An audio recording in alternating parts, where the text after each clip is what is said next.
पिछले क्लास में हम लोगों ने भारतीय विदेश नीति के आधारों की बात की थी। भारतीय विदेश नीति का कैसे आरंभ हुआ। आज उसी को हम आगे बढ़ाते हुए भारतीय विदेश नीति में क्या अंडर करेंट्स रही हैं, कौन सी ऐसी सिचुएशन थी अंतर्राष्ट्रीय व्यवस्था में जिन्होंने भारतीय विदेश नीति को प्रभावित किया, उसके उद्देश्यों को तय किया, लक्ष्य को तय किया, उसके जो बेसिक प्रिंसिपल्स हैं उनको तय किया। और आज के इस लेक्चर को एक बार फिर हम कैमरे को स्टिल रखकर ही रिकॉर्ड करेंगे। और मेरे और भी जो लेक्चर्स हैं भारतीय विदेश नीति और अन्य लेक्चर्स, उनको सुनने के लिए आप जो शेखर ट्रैवल प्लस व्लॉग्स को सब्सक्राइब करें और बाकी लेक्चर्स को भी आप वहाँ पर सुन सकते हैं।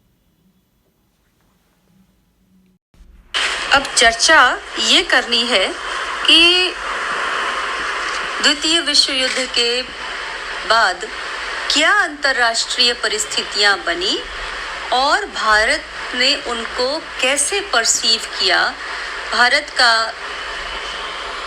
उनके प्रति क्या दृष्टिकोण था और इसी दृष्टिकोण के आधार पर भारत ने अपने आप को कहीं पर स्थापित किया, सिचुएट किया इन अंतर्राष्ट्रीय परिस्थितियों में और अपने लिए विदेश नीति का निर्माण किया। तो हमारी विदेश नीति की जो प्रवृत्तियां थी, मूल प्रवृत्तियां थी, जो ऑब्जेक्टिव्स थे, प्रिंसिपल्स थे, सिद्धांत थे, उद्देश्य थे, वो इस पर निर्भर करते हैं कि हम विश्व को कैसे देख रहे हैं, हम विश्व को कैसा बनाना चाहते हैं।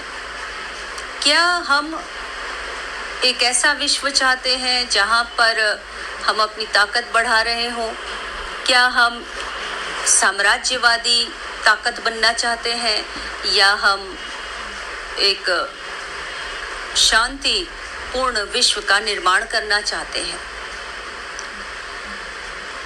तो भारत के सामने एक ऐसा विश्व खड़ा हुआ था जहां पर विश्व दो खेमों में बटा हुआ था।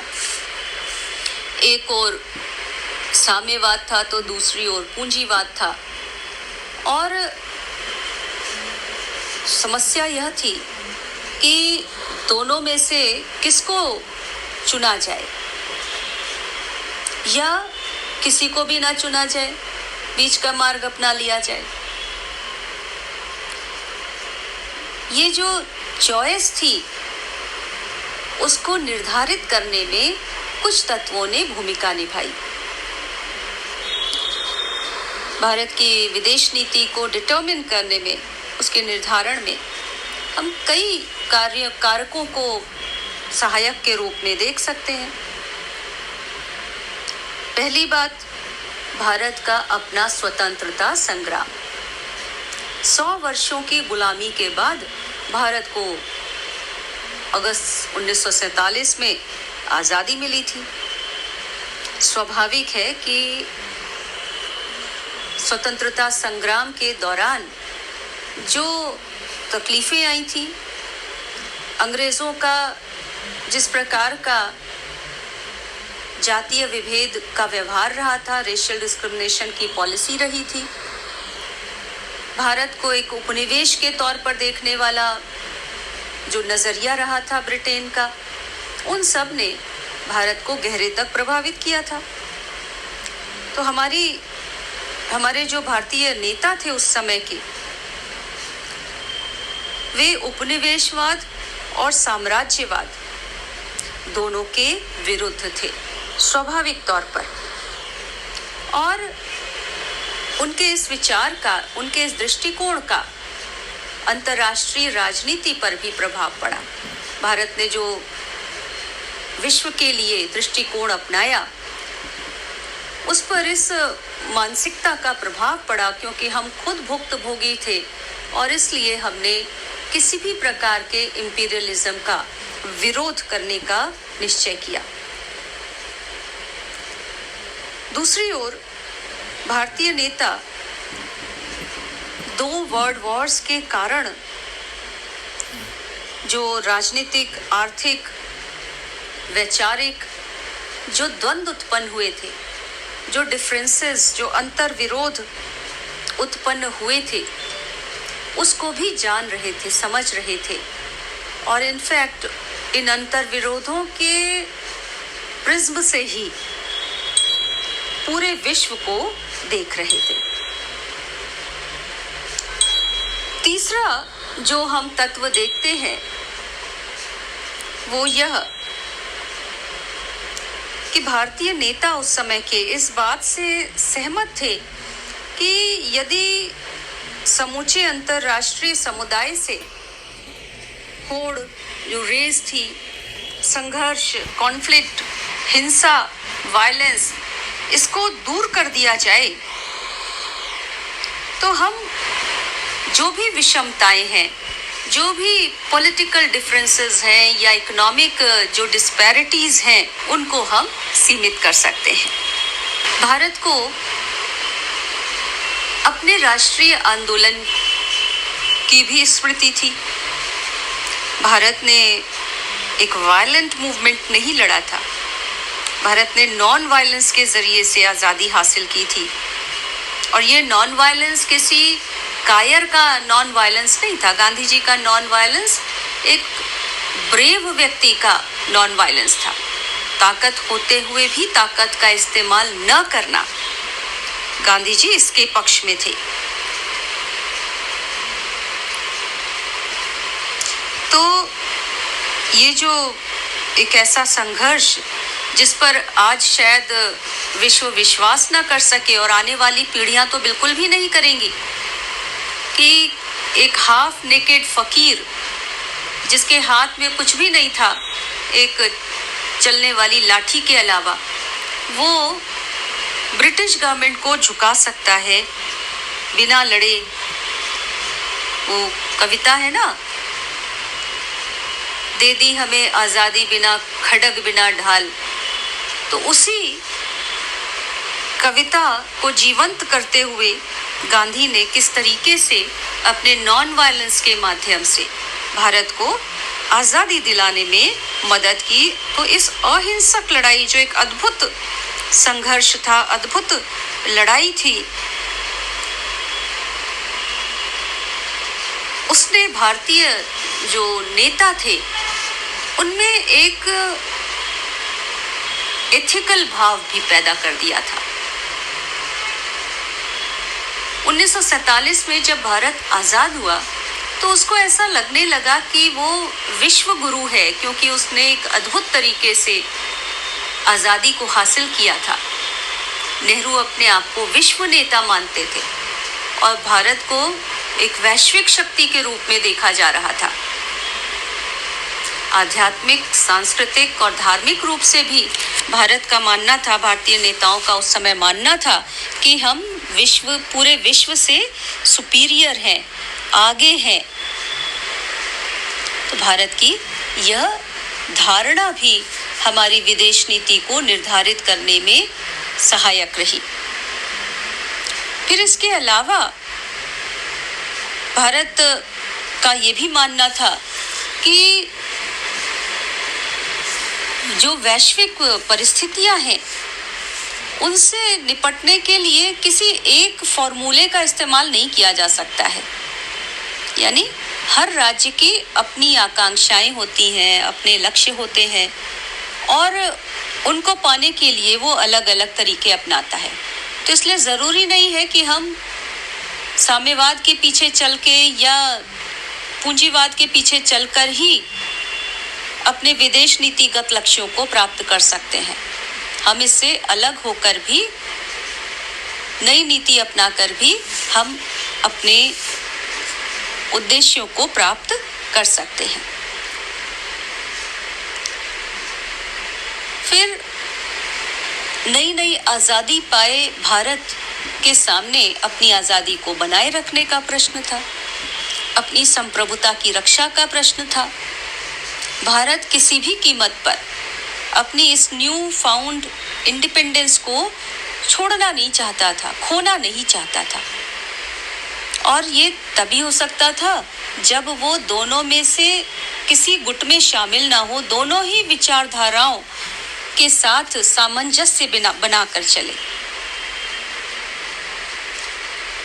साथ ही भारत को अगर विकास करना है तो शांतिपूर्ण विश्व की आवश्यकता है। 2 विश्व युद्धों ने जिस तरीके से संपूर्ण विश्व को नुकसान पहुंचाया था, आर्थिक रूप से, जनसांख्यिकीय दृष्टि से, राजनीतिक दृष्टि से, जो हिंसा, जो नुकसान भारत ने ऑब्जर्व किया, उसको देखने के बाद भारत को ये लगा कि अब किसी अन्य विश्व युद्ध की आवश्यकता नहीं है। शांति, स्थिरता और उससे ही कल्याण उत्पन्न हो सकता है। तो इसलिए बहुत आवश्यक है कि अंतर्राष्ट्रीय समुदाय के बीच कॉन्फ्लिक्ट रिजोल्यूशन पीसफुली किया जाए, सैन्य तरीके से नहीं किया जाए, युद्ध नहीं किया जाए। इसी वजह से नेहरू जी ने शांति की विचारधारा की बात की और उन्होंने इस बात का समर्थन किया कि विदेशों के साथ संबंध भी लोकतांत्रिक भावना पर आधारित होने चाहिए, यानी सभी को बराबर की भागीदारी होनी चाहिए और इसमें लोकमत की भी महत्वपूर्ण भूमिका हो।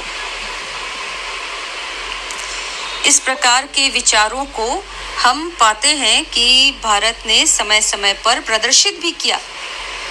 1927 में जब कांग्रेस का अधिवेशन मद्रास में हुआ तो वहां यह मांग की गई कि ब्रिटेन ने अपने साम्राज्यवादी लक्ष्यों की पूर्ति के लिए भारत से जो सेनाएं भेजी हैं, जिसमें भारतीय सैनिक शामिल हैं, उनको वापस बुलाया जाए, क्योंकि भारत तो साम्राज्यवाद का, उपनिवेशवाद का विरोधी है। इसलिए भारतीय सैनिक ऐसे युद्ध में हिस्सा नहीं लेंगे। 1928 में कलकत्ता अधिवेशन में के लिए फिर कांग्रेस भारत के लोगों का संघर्ष की स्वतंत्रता के विरुद्ध के लिए पूरे विश्व में जो संघर्ष छिड़ा हुआ है उसी का एक भाग है, यानी we are part of a global fight against imperialism. और इसलिए कांग्रेस ने निर्णय लिया कि विश्व के विभिन्न हिस्सों में जहां साम्राज्यवाद के खिलाफ लड़ाई चल रही है, भारत उनके साथ संपर्क करेगा और उनका समर्थन करेगा। तो India adopted a policy of supporting all struggle against imperialism and colonialism। तो 1928 में जो डिक्लेरेशन किया गया वो 1947 के बाद भी चलता रहा and we can see that on all international forums including United Nations, India opposed racialism, imperialism and colonialism। ये जो अंडरकरेंट्स थे भारतीय चिंतन में वो 1927 फिर 1928 में उभरकर सामने आए और 1930 के दशक में हम फिर पाते हैं कि भारत ने फासीवाद और नाजीवाद के संबंध में कड़ी प्रतिक्रिया प्रस्तुत की। नेहरू जी ने कहा कि अगर ऐसे आंदोलनों पर अंकुश है, रिस्ट्रेन नहीं किया जाता है, तो घृणा, हिंसा, लड़ाई पर आधारित ऐसे आंदोलनों का परिणाम विश्व युद्ध ही होगा। और वही हुआ आगे जाकर। 1930 के आरंभ में जब जर्मनी ने चेकोस्लोवाकिया पर कब्जा कर लिया, लोग बात कर रहे थे कि 1930 के दशक में जो फासीवाद और नाजीवाद का जन्म हुआ उसके प्रति नेहरू जी ने बड़े स्पष्ट शब्दों में यह कहा कि अगर ऐसे आंदोलनों पर अंकुश नहीं लगाया जाएगा तो घृणा, हिंसा और लड़ाई पर आधारित ऐसे आंदोलनों की परिणति युद्ध में ही होगी। और यही बात हम आगे जाकर देखते हैं कि सही भी साबित हुई। और 1930 के दशक में जब जर्मनी ने चेकोस्लोवाकिया पर हमला करके कब्जा कर लिया, इसी प्रकार से स्पेन में फ्रैंको के द्वारा वहाँ की जो रिपब्लिकन गवर्नमेंट थी उसका तख्ता पलटकर स्पेन में सरकार फ्रैंको की स्थापित हो गई। इन सब का भारत ने कड़ा विरोध किया। और ऐसे समय में भारत ने जब साम्राज्यवादी और फासिस्ट जो ताकतें थी उनके विरुद्ध जो संघर्ष किया जा रहा था उसको अपना समर्थन भी प्रदान किया, because India wanted a peaceful world जहां पर फांसीवादी जो तत्व है उनका कोई स्थान ना हो। साथ ही 1947 के पहले ही भारत ने, जब जापान और चीन के बीच युद्ध हो रहा था, जापान ने चीन पर आक्रमण कर दिया था। चीन की सेना जापान की आधुनिक सेना का सामना कर रही थी। तब भारत ने डॉक्टर कोटनिस के नेतृत्व में डॉक्टरों की एक टीम चीन भेजी थी, चीन के लोगों की सहायता करने के लिए। इस दौरान इंडियन नेशनल कांग्रेस ने जापानी सामानों के बहिष्कार की भी नीति अपनाई थी। फिर 1939 में नेहरू जी चीन भी गए और उन्होंने वहां पर जो चीन के राष्ट्रवादी नेता थे चियांग काई शेक के नेतृत्व में वहां पर उस समय शासन था, उनसे मुलाकात भी की। तो ये भारत का जो समर्थन था गैर साम्राज्यवादी ताकतों के प्रति, स्वतंत्रता के लिए संघर्ष करने वाले फोर्सेस के प्रति, वो यहाँ पे दिखाई देता है। इसी प्रकार से जब फिलिस्तीन के जो अरब थे उन्हें बेघर कर दिया गया क्योंकि इजराइल को बसाना था, ज्यूज को बसाना था, उस समय भारत ने फिलिस्तीनियों के समर्थन में अपनी बात कही, स्टेटमेंट दिया। और आगे के वर्षों में भी एक लंबे समय तक भारत ने पीएलओ, फिलिस्तीनी जो संघर्ष संगठन था, उसका समर्थन किया, इजराइल को मान्यता नहीं दी। ये सब बताते हैं कि भारत आरंभ से ही साम्राज्यवाद, उपनिवेशवाद, प्रजातिवाद और किसी भी प्रकार के रंग भेद का विरोधी रहा है और इसी आधार पर भारत ने अपनी विदेश नीति का निर्माण किया।